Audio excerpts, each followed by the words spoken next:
ढोलन रखो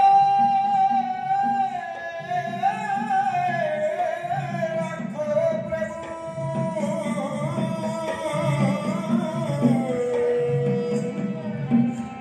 नानक दे कर हाथ मैं प्रगटियो मन दे कबना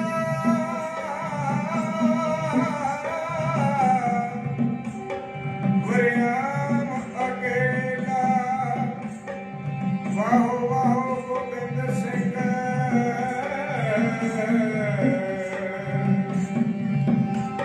वाहो वाहो गोबिंद सिंह आपे गुर चेला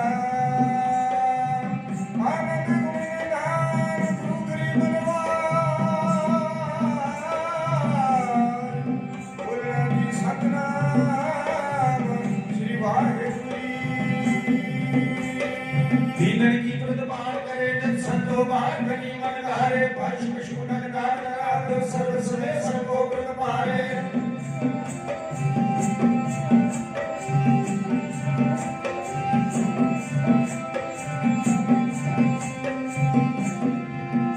हे मोह महल में थल में बदल करके नहीं कर्म बचारे दीन दयाल दयानक दो खन देख रहे पर देख रहारे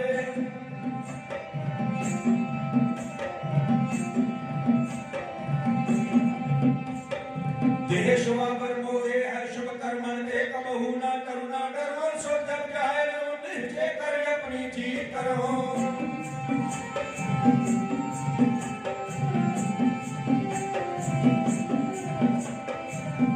अरे सकूं अपने ही मन को लाल कहो मन को रोज में आओ की ओर निधान बने आते हिरण में तब जूझ मरो बेनती मेरी है बेनती संग थे गुरां दिए वाहेगुरू वाहेगुरू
सब एक जोग जानबो, एक ही स्वरूप सब एक जोग जानबो।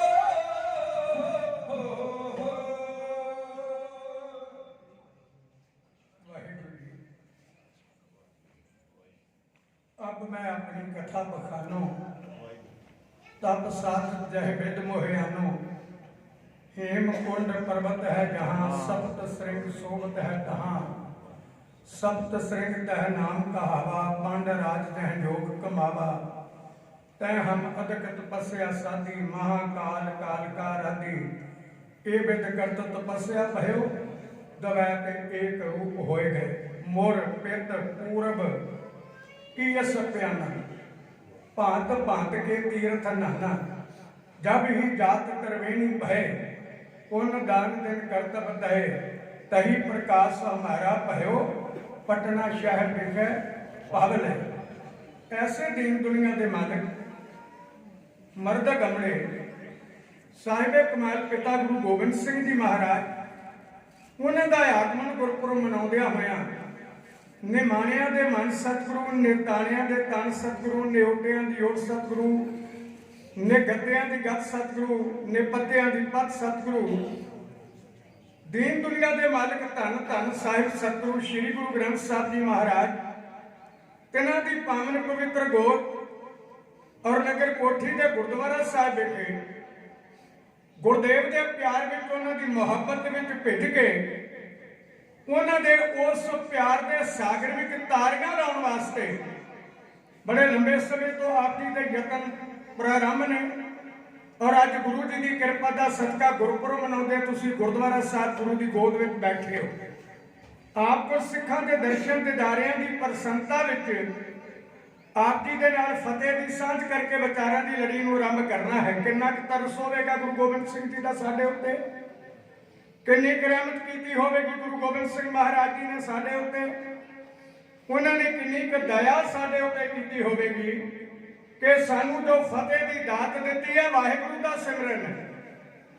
जैसे अक्सर तीर्थ बहुत परसुए जुग चार करे कैलाश रहे हो, जैसे कोट जन्म तप उर्दमुखी में संतर में तन दाहे दियो, जैसे लाख बार कुछ क्षेत्र में असमेत जाग्यो भंग थयो।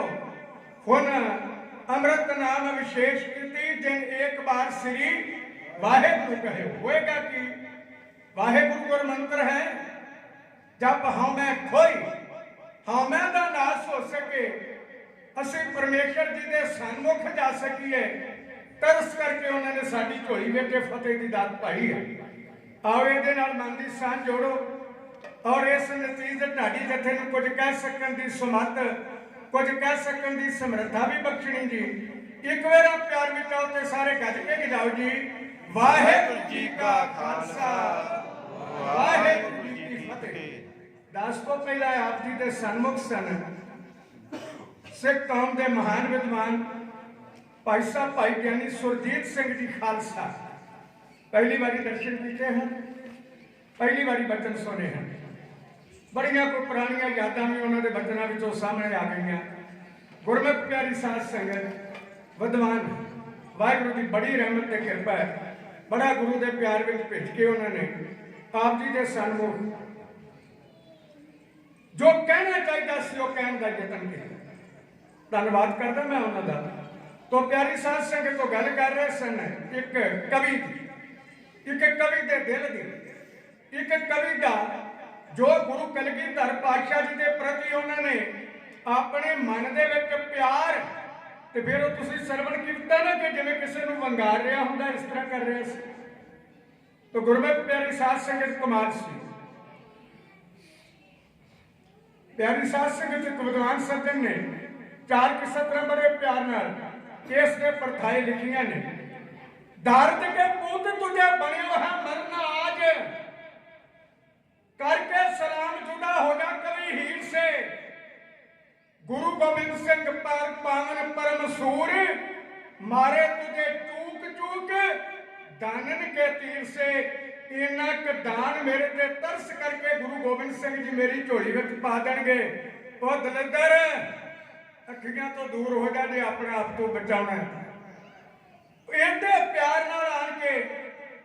ਪਿਆਰੀ ਸਾਧ ਸੰਗਤ ਮੇਰੇ ਅਤੀ ਸਤਿਕਾਰਯੋਗ ਭਾਈ ਸਾਹਿਬ ਜੀ ਆਪ ਜੀ ਨੂੰ ਜੋੜ ਰਹੇ ਸਨ ਦੀਨ ਦੁਨੀਆ ਦੇ ਮਾਲਕ ਸਤਿਗੁਰੂ ਗੁਰੂ ਗੋਬਿੰਦ ਸਿੰਘ ਮਹਾਰਾਜ ਜੀ ਦੀ ਵਿਚਾਰਧਾਰਾ ਦੇ ਨਾਲ, ਉਹਨਾਂ ਦੀ ਉਸ ਪਵਿੱਤਰ ਬਖਸ਼ਿਸ਼ ਦੇ ਨਾਲ ਤੋਂ ਸਮਾਂ ਨਸੀਬ ਹੋਇਆ। ਸਿੱਖ ਕੌਮ ਦੇ ਵਿਦਵਾਨ ਫਿਲਾਸਫਰ ਕਵੀ ਪ੍ਰਚਾਰਕ ਸਾਹਿਬਾਨ ਭਾਈ ਵਟਨਾਮ ਸਿੰਘ ਜੀ, ਉਹਨਾਂ ਨੇ ਮੈਨੂੰ ਕਿਹਾ ਸੀ ਕਿ ਜੇ ਕੋਠੀ ਨਗਰ ਤੋਂ ਸੰਗਤ ਦਾ ਸੁਨੇਹਾ ਆਏ ਤੇ ਜਾਓਗੇ। ਮੈਂ ਕਿਹਾ ਮੇਰੇ ਲਈ ਤੇ ਖੁਸ਼ਕਿਸਮਤੀ ਦੀ ਗੱਲ ਹੈ। ਕੀਰ ਪਿੰਡ ਮੈਂ ਬਹੁਤ ਦੇਰ ਜਾਂਦਾ ਰਿਹਾ, ਖੌੜ ਪਿੰਡ ਵਿੱਚ ਬਹੁਤ ਦੇਰ ਜਾਂਦਾ ਰਿਹਾ, ਟੁੱਟ ਗਏ ਉਹਨਾਂ ਤੋਂ ਬੜੀ ਦੇਰ ਪਹਿਲਾਂ। ਤੇ ਚਲੋ ਇਸੇ ਤਰੀਕੇ ਨਾਲ ਜੇ ਗਾਂਢਾ ਪੈ ਜਾਏ ਤੇ ਮੇਰੀ ਖੁਸ਼ਕਿਸਮਤੀ ਹੋਵੇਗੀ। ਤਾਂ ਗੁਰੂ ਦੀ ਅਪਾਰ ਕਿਰਪਾ ਤੇ ਰਹਿਮਤ ਦਾ ਸਦਕਾ ਅੱਜ ਤੁਹਾਡੇ ਦਰਸ਼ਨ ਦੀਦਾਰ ਨਸੀਬ ਹੋਏ ਨੇ। ਤੁਹਾਨੂੰ ਬਹੁਤ ਬਹੁਤ ਵਧਾਈਆਂ, ਬਹੁਤ ਬਹੁਤ ਮੁਬਾਰਕਾਂ। ਔਰ ਮੈਂ ਇਹ ਵੀ ਗੱਲ ਕਹਿ ਸਕਦਾ, ਅਸੀਂ ਮੁਬਾਰਕ ਦੇਣ ਤੋਂ ਬਿਨਾਂ, ਵਧਾਈ ਦੇਣ ਤੋਂ ਬਿਨਾਂ ਕੁਝ ਨਹੀਂ ਕਰ ਸਕਦੇ। ਪਰ ਹਾਂ, ਜੇ ਕਦੇ ਅਕਾਲ ਤਖਤ ਸਾਹਿਬ ਦੇ ਪਹਿਲੇ ਜਥੇਦਾਰ ਭਾਈ ਸਾਹਿਬ ਭਾਈ ਗੁਰਦਾਸ ਜੀ ਨੇ ਵਧਾਈ ਦੇਣੀ ਹੁੰਦੀ ਨਾ, ਤੇ ਉਹਨਾਂ ਦੀ ਵਧਾਈ ਦੇਣ ਦਾ ਢੰਗ ਵੀ ਬੜਾ ਨਿਰਾਲਾ ਹੈ। ਉਹ ਬੜੇ ਪਿਆਰ ਨਾਲ ਆਣ ਕੇ ਵਧਾਈ ਦਿੰਦੇ ਜੇ।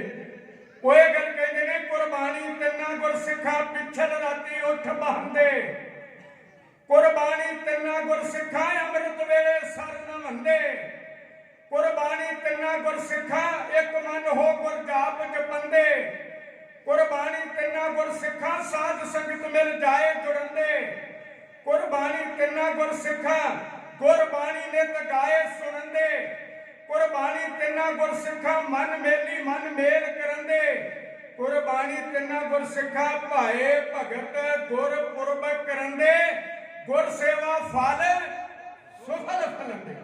ਇਹ ਕਹਿੰਦੇ ਹੋ ਤੁਹਾਡੇ ਵਾਸਤੇ। ਤੋ ਗੁਰਮੁਖ ਪਿਆਰਿਓ, ਬੜੀ ਕਿਰਪਾ ਤੁਹਾਡੇ ਉੱਤੇ ਸਾਰਿਆਂ ਤੇ। ਗੁਰੂ ਦੀ ਗੋਦ ਵਿੱਚ ਬੈਠੇ ਹੋ, ਲੱਖ ਲੱਖ ਵਧਾਈਆਂ ਮੁਬਾਰਕਾਂ। ਗਿਣਤੀ ਮਿੰਤੀ ਦਾ ਸਮਾਂ ਹੈ ਢਾਡੀ ਹਾਂ, ਵਾਰ ਤੁਹਾਡੀ ਸੇਵਾ ਵਿੱਚ ਅਰਜ਼ ਕਰਨ ਲੱਗਾ। ਮੇਰੇ ਦੀਨ ਦੁਨੀਆ ਦੇ ਮਾਲਕ ਸਾਹਿਬੇ ਕਮਾਲ ਪਿਤਾ ਗੁਰੂ ਗੋਬਿੰਦ ਸਿੰਘ ਜੀ ਕੁਰਕਸ਼ੇਤਰ ਗਏ। ਹੁਣ ਮੈਂ ਬੇਨਤੀ ਕਰਾਂ, ਭਾਈ ਸਾਹਿਬ ਭਾਈ ਗੁਰਦਾਸ ਜੀ ਦੀਆਂ ਰਚਨਾਵਾਂ, ਕਿਉਂਕਿ ਦਸਵੀਂ ਜੋਤ ਹੈ ਤੇ ਪਹਿਲੀ ਜੋਤ ਆਪ ਨਰਾਇਣ ਕਲਾ ਧਾਰ ਜਗ ਮੇ ਪਰਵਰਿਓ। ਉਹਨਾਂ ਦੇ ਮੁਤਲਕ ਉਹਨਾਂ ਦੇ ਬਚਨ ਨੇ ਕਿ ਮੇਲਾ ਸੁਣ ਸ਼ਿਵਰਾਤ ਦਾ ਬਾਬਾ ਅਚਲ ਬਟਾਲੇ ਆਈ। ਕਹਿੰਦੇ ਦਰਸ਼ਨ ਪੇਖਣ ਕਾਰਨੇ ਉਲਟ ਪਈ ਸਗਲੀ ਲੋਕਾਈ। ਹੈ ਤਾਂ ਸਾਧ ਸੰਗਤ ਜੀ, ਬਟਾਲਾ ਨਗਰ ਗੁਰੂ ਨਾਨਕ ਦੇਵ ਜੀ ਦਾ ਸਹੁਰਾ ਘਰ ਹੈ, ਪਰ ਜਦੋਂ ਜ਼ਿਕਰ ਆਉਂਦਾ ਪਹਿਲਾਂ ਚੱਲਦਾ ਹੁੰਦਾ, ਇਹਦਾ ਮਤਲਬ ਉਹਦੀ ਮਹਾਨਤਾ ਜ਼ਿਆਦਾ। ਇਸ ਕਰਕੇ ਹੈ ਗੁਰਦੇਵ ਸੱਚੇ ਪਾਤਸ਼ਾਹ ਜੀ ਉਹਦਾ ਤਾਂ ਵਿਆਹੁਣ ਵੀ ਆਏ ਸਨ, ਉਹ ਵੱਖਰਾ ਕਾਂਡ ਹੈ। ਪਰ ਇੱਥੇ ਜਦੋਂ ਮੇਲਾ ਸੋਹਣੇ ਸ਼ਿਵਰਾਤ ਦਾ ਬਾਬਾ ਅਚਲ ਬਟਾਲੇ ਆਈ, ਦਰਸ਼ਨ ਪੇਖਣ ਕਾਰਨੇ ਉਲਟ ਪਈ ਸਗਲੇ ਲੋਕ ਆਈ। ਕਹਿੰਦੇ ਸਾਰੇ ਹੀ ਆ ਗਏ ਉੱਥੇ। ਕੁਰਕਸ਼ੇਤਰ ਦਾ ਮੇਲਾ ਵੀ ਕੁੰਭ ਦਾ ਮੇਲਾ ਸੀ। ਮੇਰੇ ਗੁਰੂ ਨਾਨਕ ਜਾਂ ਸਾਹਿਬ ਗੁਰੂ ਗੋਬਿੰਦ ਸਿੰਘ ਸਾਹਿਬ ਜੀ ਤੱਕ ਜਦੋਂ ਉਹ ਬਾਹਰ ਵਿਕਰੇ ਨੇ, ਤੇ ਉਦੋਂ ਵਿਕਰੇ ਨੇ ਜਿੱਥੇ ਬਹੁਤ ਵੱਡੇ ਇਕੱਠ ਸਨ ਤੇ ਇਕੱਠਾਂ ਦੇ ਵਿੱਚੋਂ ਗੱਲ ਕੀਤੀ ਜਾ ਸਕੇ। ਅੱਜ ਗੁਰਦੇਵ ਪਾਤਸ਼ਾਹ ਜੀ ਕੁਰਕਸ਼ੇਤਰ ਦੇ ਮੇਲੇ ਵਿੱਚ ਆ ਗਏ। ਤਾਂ ਪਿਆਰੀ ਸਾਧ ਸੰਗਤ, ਜੇ ਸ਼ਿਵਰਾਤਰੀ ਦੇ ਮੇਲੇ ਤੇ ਉਲਟ ਪਈ ਲਕਾਈ ਗੁਰੂ ਨਾਨਕ ਦੇਵ ਜੀ ਦੇ ਦੀਦਾਰ ਲਈ, ਤੇ ਹੁਣ ਗੁਰੂ ਗੋਬਿੰਦ ਸਿੰਘ ਜੀ ਦੇ ਦੀਦਾਰ ਲਈ ਉਲਟੇ, ਇਹ ਤਾਂ ਕਦੇ ਹੋ ਨਹੀਂ ਸਕਦਾ ਨਾ ਉਲਟੇ। ਇਸੇ ਤਰ੍ਹਾਂ ਹੀ ਆਣ ਬੈਠੇ। ਬੜਾ ਖੂਬਸੂਰਤ ਪੰਡਾਲ ਲੱਗਾ ਹੋਇਆ। ਜਿੰਨੀ ਵੱਡੀ ਗਿਣਤੀ ਹੋਵੇ ਉਹਦੇ ਤਗੜੇ ਪ੍ਰਬੰਧ ਕਰਨੇ ਪੈਂਦੇ ਨੇ। ਇਹ ਪ੍ਰਬੰਧਕਾਂ ਦਾ ਅਭਿਆਸ ਹੁੰਦਾ ਹੈ। ਜਿੰਨੀ ਗਿਣਤੀ ਹੋਣ ਦਾ ਅਨੁਮਾਨ ਹੋਵੇ, ਉਸੇ ਢੰਗ ਨਾਲ ਆਉਣ ਵਾਲੀ ਸੰਗਤ ਲਈ ਪ੍ਰਬੰਧ ਕਰ ਲਓ। ਉਹਨਾਂ ਨੂੰ ਯੋਗ ਪ੍ਰਬੰਧਕ ਕਿਹਾ ਜਾਂਦਾ। ਖੈਰ ਮੈਂ ਬੇਨਤੀ ਕਰਾਂ, ਹੁਣ ਗੁਰਦੇਵ ਸੱਚੇ ਪਾਤਸ਼ਾਹ ਜੀ ਖੂਬਸੂਰਤ ਉਸ ਪੰਡਾਲ ਦੇ ਵਿੱਚ ਤਖਤ ਤੇ ਬੈਠੇ ਨੇ। ਮੈਂ ਤਾਂ ਤਖਤ ਹੀ ਕਹਾਂਗਾ। ਤੇ ਜਿਹੜੇ ਸਭ ਤੋਂ ਛੋਟੇ ਸਾਹਿਬਜ਼ਾਦੇ ਨੇ ਬਾਬਾ ਫਤਿਹ ਸਿੰਘ ਜੀ, ਮੇਰੇ ਗੁਰਦੇਵ ਸੱਚੇ ਪਾਤਸ਼ਾਹ ਜੀ ਦੇ ਇਸ ਤਰ੍ਹਾਂ ਗੋਡੇ ਦੇ ਉੱਤੇ ਦੋਵੇਂ ਹੱਥ ਰੱਖੇ ਨੇ ਇਸ ਤਰ੍ਹਾਂ ਨਾਲ, ਤੇ ਪਿਤਾ ਗੁਰੂ ਗੋਬਿੰਦ ਸਿੰਘ ਮਹਾਰਾਜ ਜੀ ਦੀ ਹਿੱਕ ਦੇ ਨਾਲ ਆਪਣਾ ਸੀਸ ਲਾਇਆ ਹੋਇਆ।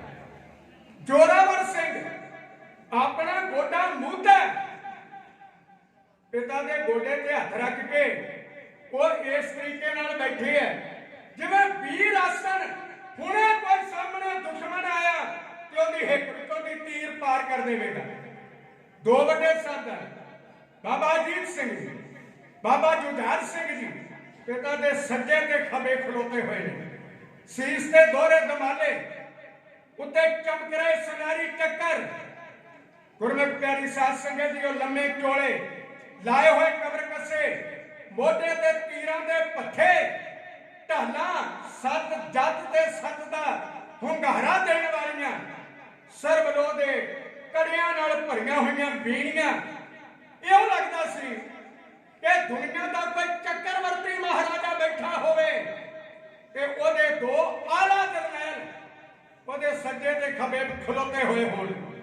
एक वड्डी उम्र दा योगी आया मेरे गुरदेव नूं आण के मत्था टेकिया उत्थे गुरुद्वारा साहब मौजूद जे कदे कुरुक्षेत्र जाओ ते देख लेना।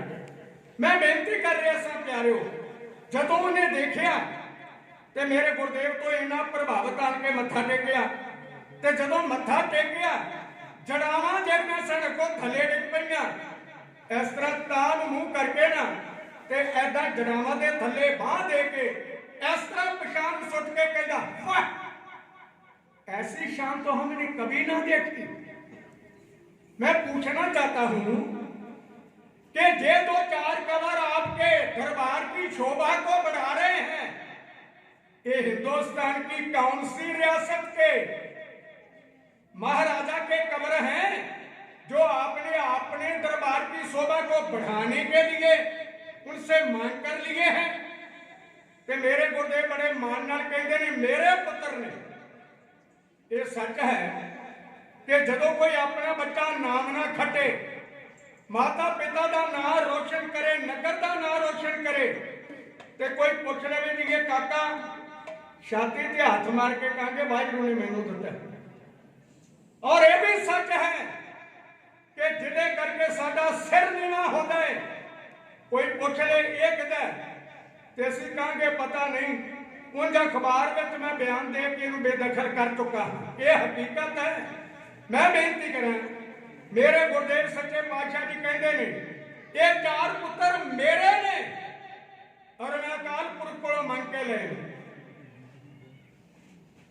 वो योगी कहता हो ये तो सुना था कि जिनकी झोली में कहीं से मुराद ना पड़े वो गुरु नानक के दर पर जे कहकर प्रार्थना करता है कि जो मांगे ठाकुर अपने ते सोई सोई देव। नानक दास मुख ते जो बोले इहां उहां सच होवे लेकिन आप भी मंगदे हो कहते हो मेरे ने। इसका मतलब ये हुआ तो कि आप गृहस्थी हो। मेरे गुरुदेव ने कहा हाँ मैं गृहस्थी हाँ। और दुनिया के दुख दुनिया दी प्रॉब्लम दुनिया दे विच किस तरह दी भीड़ां पैंदियां इहदा एक गृहस्थी नूं पता हो सकता है। जिहड़ा सुमेर पर्वत उत्ते जिहड़ा कैलाश पर्वत उत्ते जिहड़ा जंगलां दे विच बैठ के धूणियां तपदा है जिहड़ा दरियावां दे किनारे जल धारे करन विच मगन है उहनूं भी पता दुनिया के दुख किवें हुंदे ने। ये मैनूं पता है। कहने लगे मैं 9 साल का सा गल भाई जी वो करते ने सारी क्लियर। कश्मीरी पंडित आए सन उन्होंने आन के कहा सी जे साडा धर्म कोई बचा सकता तो गुरु तेग बहादुर साहब जी तुसीं बांह फड़ोगे तो बच जावांगे वरना तबाह हो जाना असीं सारे। तो मैं ये गल कही सी कि पिता जी इत्थे लोग हासे लैण वास्ते आउंदे ने गुरु नानक दे घर लोग खुशियां मंगण वास्ते आउंदे ने गुरु नानक दे घर लोग बख्शिशां लैण वास्ते आउंदे ने। ये वापस चले जाण कृपा करो दया करो इन्हां।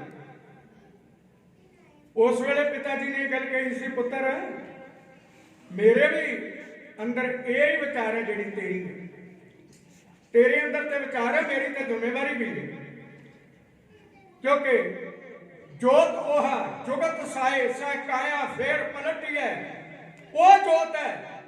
इस करके ये तो मेरा भी फर्ज है, लेकिन जी गल भाई जी उन्होंने की गल फिर उत्थे आ जाती है कि तू यतीम हो जाएगा।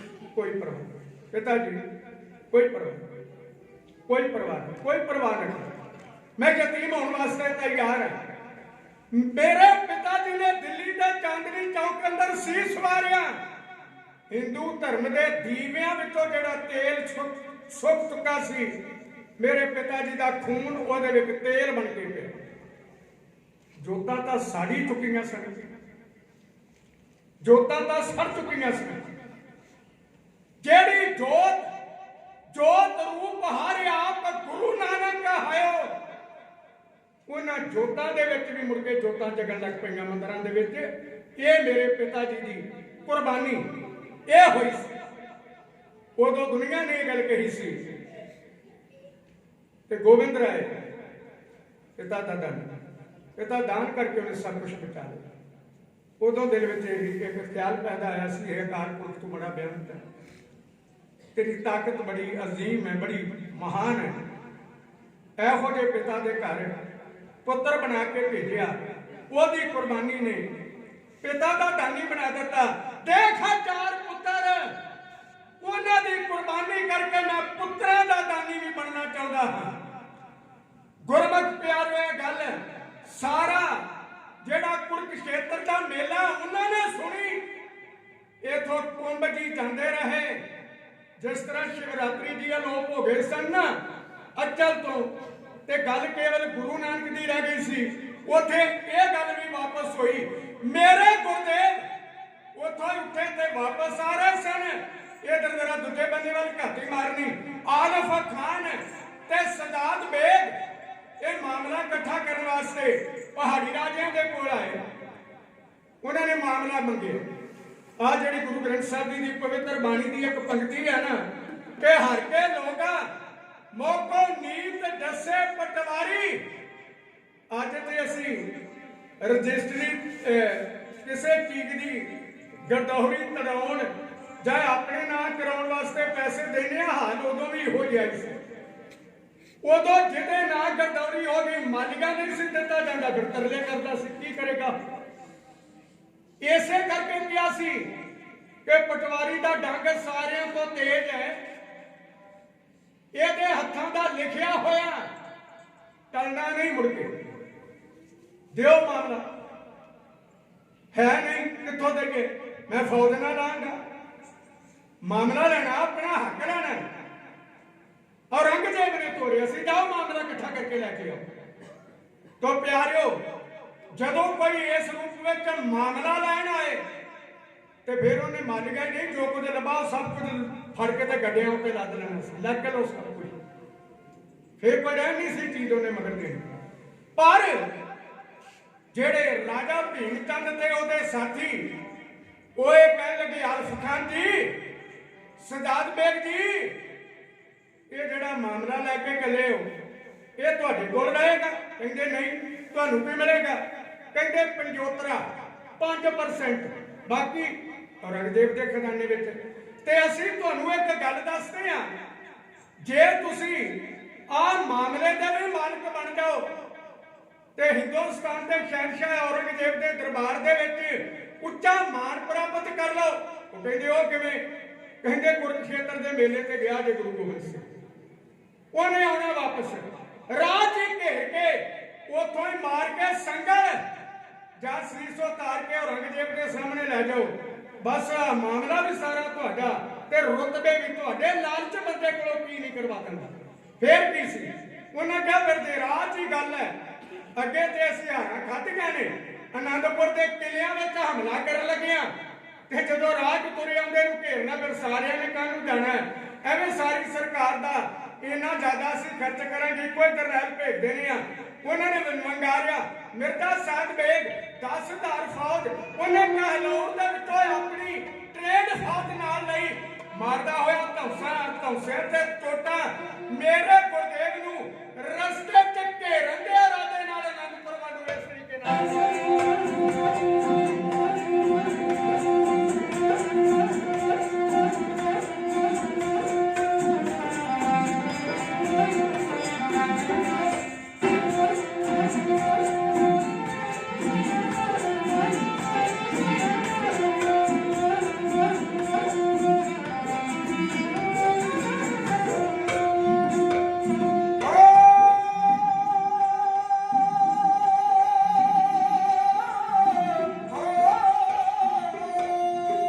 से युद्धे सैन में बिना चोट लगाई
ਸੋਚਾਂ ਵਿੱਚ ਪੈ ਗਿਆ ਕਿ ਜੇ ਇੱਥੇ ਆ ਗਏ, ਬੜਾ ਲੰਬੇ ਸਮੇਂ ਤੋਂ ਇੱਥੇ ਸਿੱਖੀ ਦਾ ਹੈਡਕੁਆਟਰ ਉਦਾਲੇ ਉਹਨਾਂ ਨੇ ਪੱਕੇ ਡੇਰੇ ਕੀਤੇ ਹੋਏ ਨੇ, ਕਿਲੇ ਤੇ ਹੈ ਹੀ ਨੇ, ਫਿਰ ਵੀ ਘਰ ਹੈ।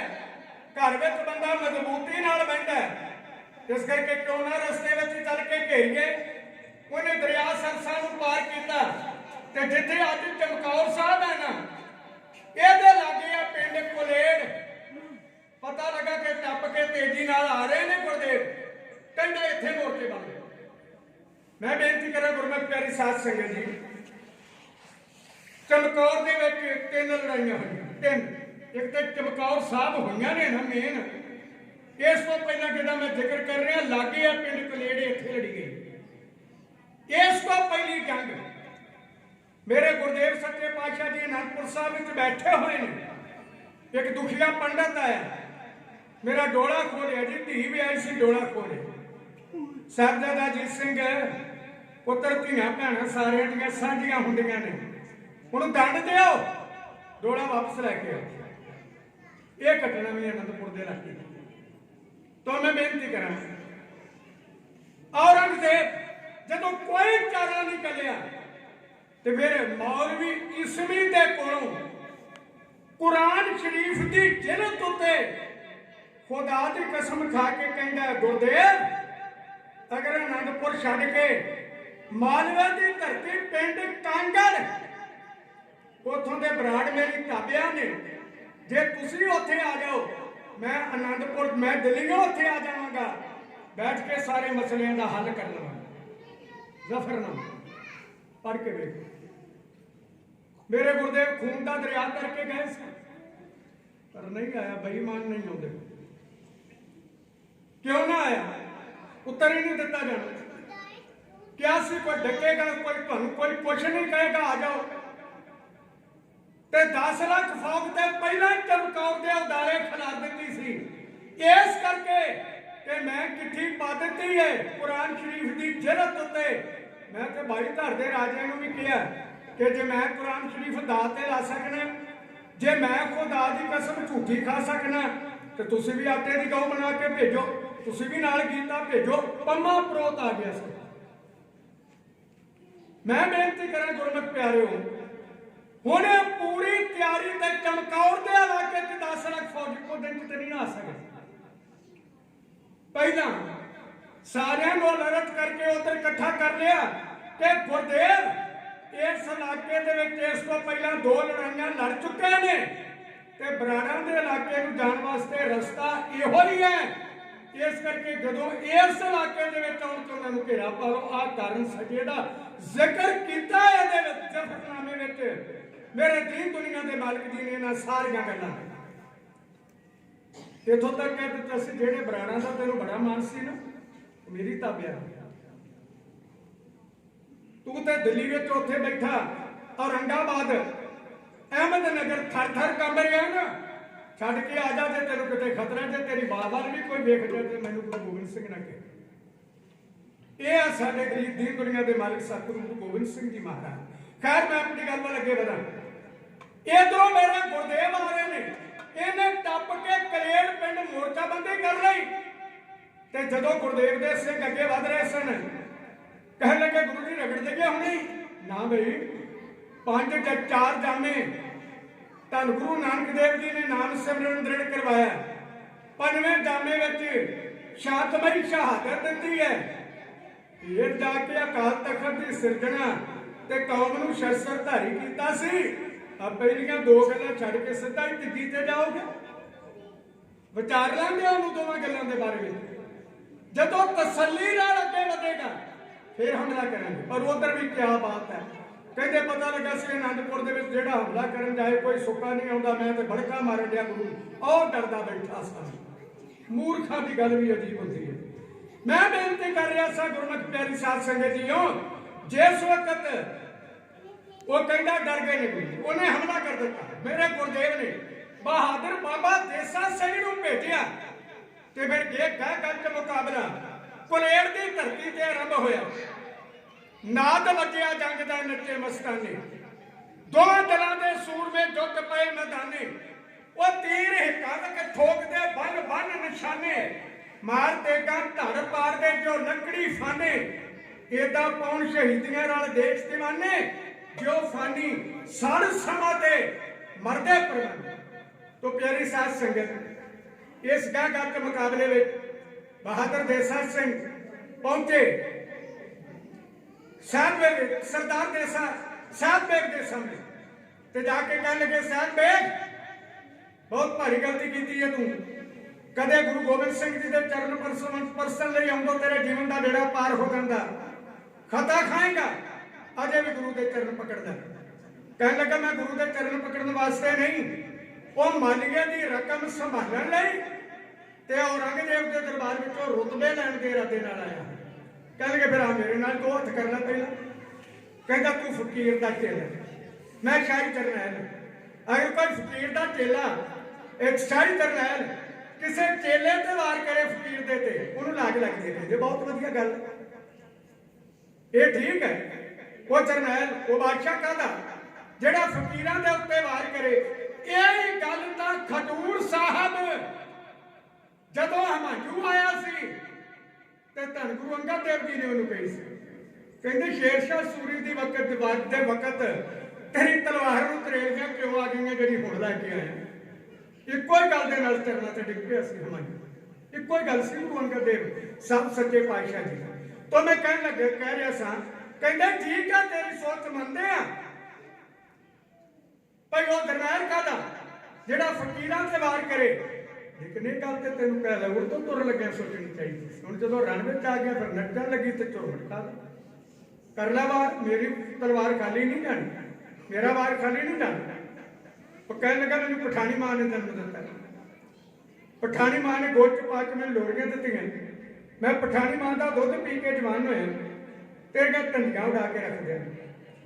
ਉਹ ਕਹਿੰਦੇ ਮੈਨੂੰ ਸਾਰੀਆਂ ਗੱਲਾਂ ਦਾ ਪਤਾ ਤੈਨੂੰ ਪਠਾਣੀ ਮਾਂ ਨੇ ਜਨਮ ਦਿੱਤਾ ਲੋੜੀਆਂ ਦਿੱਤੀਆਂ ਤੂੰ ਪਠਾਣੀ ਮਾਂ ਦਾ ਦੁੱਧ ਪੀ ਕੇ ਜੰਮਿਆ ਬੜਾ ਬਲਵਾਨ ਹੈ ਪਰ ਤੁਝੇ ਕੁਝ ਦਿਲ ਹੀ ਮਿਲते रहे हैं आज तक आया बहादुर नजर ही नहीं चाहे कम दिल हो कम सन हो ऐसी बातों का तो जिक्र ही नहीं घर सामने से भाग जाए मैं या तू पिता का पिसर ही नहीं अपने प्यो का पोती नहीं हो जरा मैदान में एक दूजे के कंड विखा के दौड़ कर ला मेरे उत्ते बात कह लगे तू कहना ना मैं पठानी मां का दी इन्ने मैनू जन्म दिता है उसकी गोद च पा के लोरियां लईयां उसका दुध पीता दुध सारे मां का ही पींदे हुंदे सानू तां इन्ना कि ज्ञान गुरु जी साडी झोली च पा गए ने कि पहले प्यार लगा थान दुध इत्थों गल सारा संसार दी सारियां दी आरंभ हुंदी है। पर जिहड़ियां दो गल्लां पहलियां जे तैनू पठानी मां ने जन्म दिता ते मैनू गुरसिख मां ने जन्म दिता। जे तैनू पठानी मां लोरियां दिंदी रही है ते मेरी मां मैनू गोद च पा के लोरियां दिंदी हुंदी सी हौली हौली प्यार नाल मेरे कंन दे लागे कि पुता माता की असीस निमख न बिसरे तुमको हर हर सदा भजो जगदीश पुत्र जगदीश वाहिगुरू वाहिगुरू करदा रहा। ये मेरी मां की लोड़ी है मेरी जे तू ये गल कहना दुध दिओ बराबर है पर मैं तेनू एक गल दसां जेड़ी तेरे विच है नहीं ते मेरे विच है कह लगा दसो की कह लगा मैं अमृत छक 5 वारी 5 चूड़े शक्ल लई देन लगे एक एक चूड़े दे नाल उन्हें कहा सी कहा वाहिगुरू वो कहते सन ते मैं मगर कहता सी 5 चूड़े जदों नेत्रा च मारे गए उदों भी होई किया जाता सी कहो वाहिगुरू ते मैं कहता सी 5 चूड़े जदों केसां विच पाए गए उदों भी कहते सन कहो वाहिगुरू ते मैं कहता सा 15 और 16वीं वारी का तो है ही बड़ी अज बड़ा अजीब सी कहते वो केड़ा कह लगे जो जो बाकी बच गया सी ना तो सारे के मूँह में बाटा लाया सी हुण खुर गया तुहाडे विचों डाक पास हुण तुसीं वक्खो वक्ख नहीं रह गए हुण औरत मर्द का भेत भी तुहाडे विचों मुक गया हुण किस तरह हर मनुख दे अंदर जीव है इसे तरह की तुहाडी अमृत की सांझ है जीव की सांझ है बाकी तुहाडीआं सारियां सांझां ही मुका दित्तियां ने आ गल भी साडे नाल वापरी हुई है तू कहना मैं ਪਠਾਨੀ ਮਾਂ ਦਾ ਜਨਮ ਪੀਤਾ, ਦੁੱਧ ਪੀਤਾ, ਪਰ ਕਿੰਨੇ ਗੁਰੂ ਗੋਬਿੰਦ ਸਿੰਘ ਮਹਾਰਾਜ ਉਹਦੇ ਖੰਡੇ ਦੀਆਂ ਧਾਰਾਂ ਲਈਆਂ ਹੋਣ, ਕਰ ਲੇਗਾ ਉਹਦਾ ਮੁਕਾਬਲਾ। ਫਿਰ ਪਰੇਡ ਦਾ ਮੈਦਾਨ, ਦੋਵੇਂ ਜਰਨੈਲ ਇੱਕ ਦੂਜੇ ਨਾਲ ਗੋਥਮ ਗੁੱਥਾ ਹੋ ਕੇ ਜਿੱਤ ਹਾਰ ਦਾ ਜਿਵੇਂ ਫੈਸਲਾ ਕਰਦੇ ਨੇ, ਉਸ ਵਕਤ ਦੀਆਂ ਚੰਦ ਲਾਈਨਾਂ ਪਠਾਨਕੋਟ ਦਾ ਢਾਡੀ ਦੇ ਥਾਪ ਦੀ ਸੇਵਾ ਇਹਨਾਂ ਸਤਰਾਂ ਦੁਆਰਾ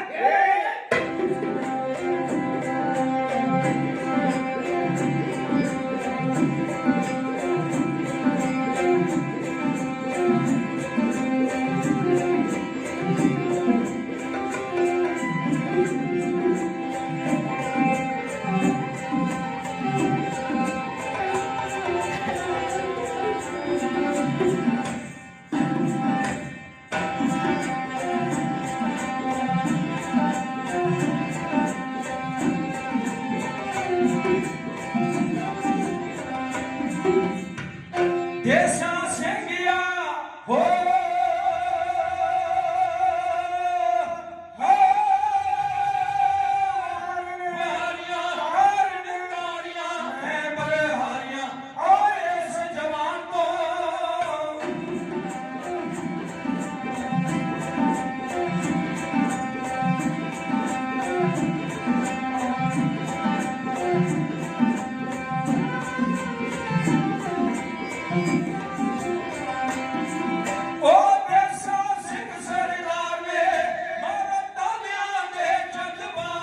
ਸੁਣ ਕੇ ਸੈਦ ਵੇਖ ਸਣ ਬਣ ਗਿਆ।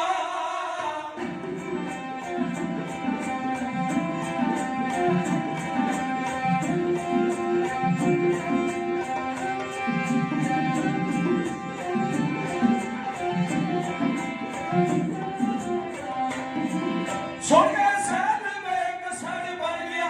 ਅੱਖਾਂ ਕੋਲੇ ਵਾਂਗ ਪਠਾਨ, ਕਹਿੰਦਾ ਅੱਖ ਮੇਰੀ ਨੂੰ ਡੁੱਬਿਆ।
ਅਸੀਂ ਸੰਜੋ ਨੂੰ ਪਾੜ ਕੇ ਘੋੜੋ ਡਿਗਾ ਦਰਦ ਦੇ ਆਣ ਫਾਨੀ ਖਾਨ ਫਕਰ ਸੀ ਹੋ ਗਿਆ ਫਾਨੀ ਖਾਨ ਫਕਰ ਸੀ ਹੋ ਗਿਆ ਲੋਕ ਦੇ ਵਿੱਚ ਅੜੇ ਪਰਾਨ ਯਾਦ ਰਹਿੰਦੀਆਂ ਹੱਥਾਂ ਤੇਰੀਆਂ ਜੱਗ ਵਿੱਚ ਰਹਿੰਦੀਆਂ ਹੋਵੇ ਸਸਕਾ ਤੇਰੀਆਂ ਹਾਂ ਜੀ ਹਾਂ ਪੂਰਾ ਤਾਨ ਲਾ ਕੇ ਵਾਰ ਕੀਤਾ ਸਰਦਾਰ ਦੇਸਾ ਸਿੰਘ ਜੀ ਦੇ ਉੱਤੇ ਸਹਿਤ ਬੇਗ ਨੇ ਗੈਂਡੇ ਦੇ ਚਮੜੇ ਦੀ ਬਣੀ ਹੋਈ ਢਾਲ ਢਾਹ ਕੇ ਅੱਗੇ ਰੋਕਿਆ ਢਾਲ ਵਿੱਚ ਕੱਟ ਪੈ ਗਿਆ ਲੇਕਿਨ ਵਾਰ ਰੋਕਣ ਵਿੱਚ ਸਰਦਾਰ ਜੀ ਸਫਲ ਹੋ ਗਏ ਉਹਨੇ ਲੋਹੇ ਦਾ ਜ਼ਰਰਾ ਬਖਤਰ ਸੰਜੋਫ ਫਲਾਦੀ ਕੋਟ ਪਹਿਨਿਆ ਹੋਇਆ ਸੀ ਸ਼ਾਇਦ ਇਹ ਵੀ ਸੋਚਦਾ ਹੋਵੇ ਕਿ ਜੇ ਸਰਦਾਰ ਦਾ ਵਾਰ ਵੱਜ ਵੀ ਜਾਏਗਾ ਤੇ ਇਹਦਾ ਕੀ ਕਰੇਗਾ ਪਰ ਉਹਨੂੰ ਨਹੀਂ ਸੀ ਪਤਾ ਕਿ ਇਕੱਲੀ ਤਲਵਾਰ ਨਹੀਂ ਤਲਵਾਰ ਦੇ ਮਗਰ ਜਿਹੜਾ ਸਿਮਰਨ ਹੈ ਉਹਨੇ ਆਣ ਕੇ ਵੱਢਣਾ ਹੈ ਜਦੋਂ ਸਰਦਾਰ ਜੀ ਨੇ ਵਾਰ ਕੀਤਾ ਉਹ ਜ਼ਰਰਾ ਬਖਤਰ ਕੋਟ ਸੰਜੋ ਚੀਰਿਆ ਇਹ ਗੱਲ ਕਹਿਣੀ ਚਾਹੁੰਦਾ ਹਾਂ ਗੋਲੀ ਲੈ ਕੇ ਕਿਸੇ ਕੰਧ ਵਿੱਚ ਮਾਰੋ ਸ਼ਾਇਦ ਉਹ ਨਿਸ਼ਾਨ ਵੀ ਨਾ ਪਾ ਸਕੇ ਪਰ ਉਹਨੂੰ ਕਿਸੇ ਰਿਵਾਲਵਰ ਜਾਂ ਬੰਦੂਕ ਦੇ ਚੈਂਬਰ ਵਿੱਚ ਰੱਖ ਕੇ ਜਦੋਂ ਮਾਰੀ ਜਾਏ ਤੇ ਖੱਪਰ ਖੋਲ ਕੇ ਰੱਖ ਦੇਣੀ ਚੀਜ਼ ਤਾਂ ਹੋਈ ਹੈ ਕੋਈ ਫਰਕ ਨਹੀਂ ਹੁੰਦਾ ਉਹਦੇ ਮੈਂ ਬੇਨਤੀ ਕਰਾਂ ਹਥਿਆਰ ਵਾਈ ਹੁੰਦੇ ਨੇ ਮਗਰ ਜਦੋਂ ਗੁਰਦਾ ਜਿੰਨੇ ਉਹ ਮਾਰਨਾ ਉਹਦੇ ਵਿੱਚ ਵਾਹਿਗੁਰੂ ਦਾ ਸਿਮਰਨ ਹੋਵੇ ਉਹ ਜਿਸ ਤਰ੍ਹਾਂ ਕੋਈ ਬੰਦੂਕ ਜਾਂ ਰਿਵਾਲਵਰ ਦਾ ਚੈਂਬਰ ਕੰਮ ਕਰਦਾ ਨਾ ਉਹ ਕਰ ਜਾਂਦਾ ਉਸ ਬਾਬਰ ਕੋਈ ਘੱਟ ਜਵਾਨ ਨਹੀਂ ਸੀ ਉਹ ਕਦੇ ਫੇਰ ਗੱਲਾਂ ਸਹੀ ਸਮਰਕੰਦ ਦਾ ਕਿਲਾ ਜਿਹੜਾ ਬਾਬਾ ਜੀ ਆਪ ਵੇਖ ਕੇ ਆਏ ਕਿ ਜਿਹਦੇ ਉੱਤੇ ਉਹ ਘੋੜਾ ਦੜਾਉਂਦਾ ਹੁੰਦਾ ਸੀ ਕਿਲੇ ਦੀਆਂ ਕੰਧਾਂ ਉੱਤੇ ਦੋ ਤਕੜੇ ਜਵਾਨ ਆਪਣੀਆਂ ਕੱਛਾਂ 'ਚ ਲੈ ਕੇ ਫੇਰ ਘੋੜਾ ਦੜਾਉਂਦਾ ਹੁੰਦਾ ਸੀ ਉਹਨਾਂ ਦੀਆਂ ਕੰਧਾਂ ਦੇ ਉੱਤੇ ਉਹਨਾਂ ਨੂੰ ਸਰ ਕੀਤਾ ਸੀ ਬਾਬਰ ਨੇ ਸਮਰਕੰਦ ਦੇ ਕਿਲੇ ਉਹਦਾ ਨਾਂ ਹੈ ਜਿਹੜੇ ਢੰਗ ਨਾਲ ਕਿਲਾ ਸਰ ਕੀਤਾ ਗਿਆ ਸੀ ਤਲੇਊਗਾਮਾ ਪੌੜੀਆਂ ਲਾ ਕੇ ਕਰਨਾ ਤੇ ਇਹ ਗੱਲ ਚਮਕੌਰ ਦੇ ਮੈਦਾਨ ਵਿੱਚ ਆ ਗਈ ਜਰਨਲ ਨਾਰ ਖਾਨ ਤੇ ਗਨੀ ਖਾਨ ਵਰਗੇ ਕਹਿੰਦੇ ਨੇ ਜੇ ਉਹ ਕਿਲਾ ਸਮਰਕੰਦ ਦਾ ਕਿਲਾ ਜੇ ਤੁਸੀਂ ਜਾਣਨਾ ਚਾਹੋ ਤੇ 1 ਮਿੰਟ ਮੈਂ ਤੁਹਾਨੂੰ ਦੱਸ ਦੇਵਾਂ ਕਿ ਗੁਰੂ ਨਾਨਕ ਦੇਵ ਸੱਚੇ ਪਾਤਸ਼ਾਹ ਜਦੋਂ ਬਗਦਾਦ ਗਏ ਸਨ ਉਹਨਾਂ ਨੇ ਦੱਸਿਆ ਸੀ ਕਿ ਤੇਰੇ ਦੇਸ਼ ਉੱਤੇ ਬਾਬਰ ਨੇ ਹਮਲਾ ਕਰਤਾ ਗੁਰੂ ਨਾਨਕ ਦੇਵ ਜੀ ਉੱਥੋਂ ਫਿਰ ਚੱਲੇ ਸੀ ਉਹ ਇਫਰਾਨ ਸਾਊਦੀ ਅਰਬ ਵਿੱਚੋਂ ਤਹਿਰਾਨ ਤੋਂ ਅੱਗੇ ਮਜ਼ਾਰੇ ਸ਼ਰੀਫ ਕਾਬਲ ਦੇ ਮਜ਼ਾਰੇ ਸ਼ਰੀਫ ਦੇ ਵਿਚਕਾਰ ਹੈ ਉਹ ਸਮਰਕੰਦ ਦਾ ਕਿਲਾ ਗੁਰੂ ਨਾਨਕ ਦੇਵ ਜੀ ਮਹਾਰਾਜ ਉਹਨੂੰ ਵੇਖ ਕੇ ਆਏ ਸਨ ਤਾਂ ਮੈਂ ਬੇਨਤੀ ਕਰਾਂ ਇੱਥੇ ਜਦੋਂ ਉਹ ਤਰੀਕਾ ਵਰਤਿਆ ਗਿਆ ਮੇਰੇ ਗੁਰਦੇਵ ਨੇ ਤੀਰਾਂ ਦੇ ਨਾਲ ਉਹ ਤਲੇਊਗਾਮਾ ਵੀ ਉਲਟਾ ਕੇ ਧਰਤੀ ਉੱਤੇ ਮਾਰਿਆ ਸੀ ਇਤਿਹਾਸ ਹੈ ਸਾਡਾ ਜਿੰਨਾ ਮਾਣ ਆਪਣੇ ਗੁਰੂ ਤੇ ਕਰੋ ਥੋੜਾ ਖੈਰ ਤੇਜ਼ੀ ਨਾਲ ਘੜੀ ਚੱਲ ਰਹੀ ਹੈ ਜੀ ਮੈਂ ਬੇਨਤੀ ਕਰ ਰਿਹਾ ਸਾਂ ਨਹੀਂ ਕਦੇ ਮੱਥੇ ਤੇ ਬੱਧੇ ਹੋਏ 7 ਤਵੇ ਲੋਹੇ ਦੇ ਚੀਰੇ ਜਾ ਸਕਦੇ ਪਰ ਪਿਆਰੀ ਸਾਧ ਸੰਗਤ ਜੀ ਉਹ ਬਾਬਾ ਲੱਖੀ ਸ਼ਾਹ ਲਬਾਣੇ ਦਾ ਦੋਤਰਾ ਹੋਵੇ ਉਹਨਾਂ ਦੀ ਧੀ ਸੀਤੋ ਭਾਈ ਦਾ ਪੁੱਤਰ ਹੋਵੇ ਭਾਈ ਸਾਹਿਬ ਭਾਈ ਮਨੀ ਸਿੰਘ ਦਾ ਲਾਲ ਹੋਵੇ ਤੇ ਫਿਰ ਗੁਰਮਤਿ ਪਿਆਰੀ ਸਾਧ ਸੰਗਤ ਜੀ ਕਿਹੜਾ ਕੰਮ ਜਿਹੜਾ ਨਹੀਂ ਸੀ ਹੋ ਸਕਦਾ ਮਗਰ ਸਿਮਰਨ ਨੇ ਉਹ ਤਵੇ ਪਾੜੇ ਨੇ ਬੰਦਗੀ ਨੇ ਤਵੇ ਪਾੜੇ ਨਹੀਂ ਹੁੰਦੇ ਨਹੀਂ ਤਵੇ ਪਾੜਦੇ ਹੁੰਦੇ ਮਾਰੇ ਸਨ ਪਾੜੇ ਸਨ ਉਹਨਾਂ ਨੇ ਜਿਹੜਾ ਕੇਸਰੀ ਚੰਦ ਦੇ ਹਾਥੀ ਦੇ ਮੱਥੇ ਤੇ ਵੱਜੇ ਹੋਏ ਸਨ ਉਹਨੇ ਪਾੜੇ ਸਨ ਅੱਜ ਤੇ ਬੰਦੂਕਾਂ ਨਾਲ ਵੀ ਭਾਵੇਂ ਇਹਦਾ ਘਾਉਣਾ ਆ ਸਕੇ ਜੋ ਕੁਛ ਉਸ ਵਕਤ ਉਹ ਮਨਸੂਰ ਵੀ ਕਰ ਗਏ ਸਨ ਇੱਕ ਸਰੀਰਕ ਬਲ ਦੂਜੀ ਸਿਮਰਨ ਦੀ ਸ਼ਕਤੀ ਗੁਰੂ ਦੀ ਸ਼ਕਤੀ ਗੁਰੂ ਦੀ ਰੰਗ ਆਓ ਮੈਂ ਅੱਗੇ ਬੇਨਤੀ ਕਰਾਂ ਇਹਦਾ ਚੀਰਿਆ ਗਿਆ ਕੋਟ ਤੇ ਸ਼ੀਰ ਸਾਹਿਬ ਮੋਢੇ ਤੇ ਧੱਸ ਗਈ ਜ਼ਮੀਨ ਉੱਤੇ ਡਿੱਗਾ ਤੇ ਕਹਿੰਦਾ ਨਾ ਮਾਰਿਓ ਕਹਿ ਲਗੇ ਤੈਨੂੰ ਦੇਸਾ ਸਿੰਘ ਤੇ ਭਾਵੇਂ ਨਾ ਬਖਸ਼ਦਾ ਪਰ ਦੇਸਾ ਸਿੰਘ ਦੇ ਹੱਥ ਵਿੱਚ ਜਿਹੜਾ ਕੜਾ ਹੈ ਨਾ ਇਹ ਇਜਾਜ਼ਤ ਨਹੀਂ ਦਿੰਦਾ ਕਿ ਤੈਨੂੰ ਮੈਂ ਦੂਜਾ ਵਾਰ ਕਰਾਂ ਕਿਉਂਕਿ ਮੇਰੇ ਗੁਰੂ ਨੇ ਕੜਾ ਮਾਰ ਕੇ ਕਿਹਾ ਸੀ ਡਿੱਗੇ ਤੇ ਵਾਰ ਨਹੀਂ ਕਰਨਾ ਭੱਜੇ ਡਾਂਡੇ ਤੇ ਵਾਰ ਨਹੀਂ ਕਰਨਾ ਬੱਚੇ ਤੇ ਵਾਰ ਨਹੀਂ ਕਰਨਾ ਔਰਤ ਤੇ ਵਾਰ ਨਹੀਂ ਕਰਨਾ बेगुनाह ते वार नहीं करना, फिर करना किते ते है दुष्ट ते दुष्ट ते तां परमात्मा भी वार करदा। ਅਸੀਂ ਪੜ੍ਹਦੇ ਹਾਂ कि हर जुग जुग भगत्यो पाया पैद रखदा आया राम राजे, हर नाखश दुष्ट उन्हें मारे सी। तो मैं बेनती कर रहा सा, कहते मैं तेन भावें नाम माफ कर देंदा, पर नहीं ए गुरु का कड़ा जड़ा ये वार करने की इजाजत नहीं देता। धन्यवाद कर मेरे गुरु का जिन्हें आ मारिया, पर ये मरिया थोड़ा सा। ये मूँह एक गल निकल रही है तो पानी। बंदा जदों इस हालत में चला जाए तो दो ही चीज़ां कहेगा, जा पानी जा मां, जा हाय मां, जा हाय पानी। असल में पानी के बहाने पिता नूं पुकारिया जाता, क्योंकि श्लोक पवन गुरु पानी पिता, जा मां नूं जा पानी पिता। इन्हां नूं पुकारना, होर किहनूं पुकारना उस वक्त। ये पुकार रहा सी पानी पानी। ये बेशक कुरुक्षेत्र वालों तुरे आ रहे हैं, राह में किसी सिंह नूं भी प्यास लग सकती है, ਉਹਦੇ ਲਈ पानी का प्रबंध नाल ही लैके राहां विच तुरना पैंदा। अज भी असीं तुरन लग्गिआं घरां तो बोतलां विच रख लैणीआं समान दे, भई जे कदे ना गल बनी ते फिर थां तो हर थां तो मिल जाता पानी बोतलों के बंद, ना उतर के पीण का समा मिले, फिर वो कोल ही हुंदा सारा कोल। ओए भाई कन्हैया, कहते मूंहों पानी की आवाज सुनी ते अगे हो।